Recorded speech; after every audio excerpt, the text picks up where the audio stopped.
যুক্তরাষ্ট্রের কুখ্যাত যৌন নিপীড়নকারী জেফ্রি এপস্টিন মৃত্যুর আগে একাধিকবার অস্বাভাবিক ও বিতর্কিত পরিকল্পনা নিয়ে কাজ করছিলেন বলে জানিয়েছে নিউ ইয়র্ক টাইমস।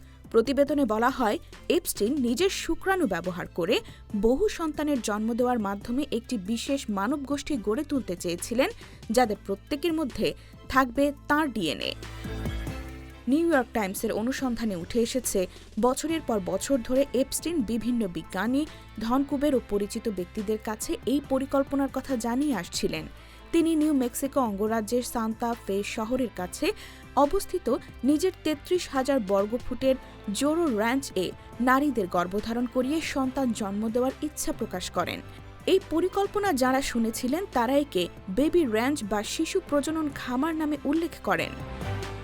প্রতিবেদনে বলা হয়, এপস্টিন মনে করতেন দরিদ্র দেশগুলোতে স্বাস্থ্য সেবা ও খাদ্য সহায়তা বাড়ালে জনসংখ্যা নিয়ন্ত্রণের বদলে উল্টো জনসংখ্যা বৃদ্ধি পাবে।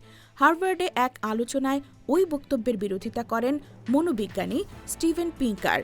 এতে বিরক্ত হয়ে পরে পিঙ্কারকে এপস্টিনের আয়োজিত সভায় আর আমন্ত্রণ জানানো হয়নি।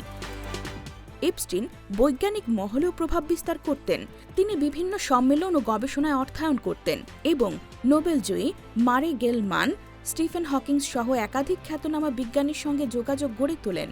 পরে অনেক বিজ্ঞানী স্বীকার করেন তহবিলের আশায় তারা এপস্টিনের অপরাধমূলক অতীত উপেক্ষা করেছিলেন।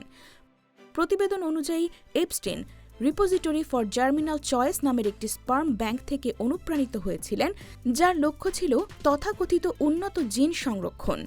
তিনি এমনকি নিজের দেহ ক্রায়োনিক্স পদ্ধতিতে সংরক্ষণের কথাও বলতেন।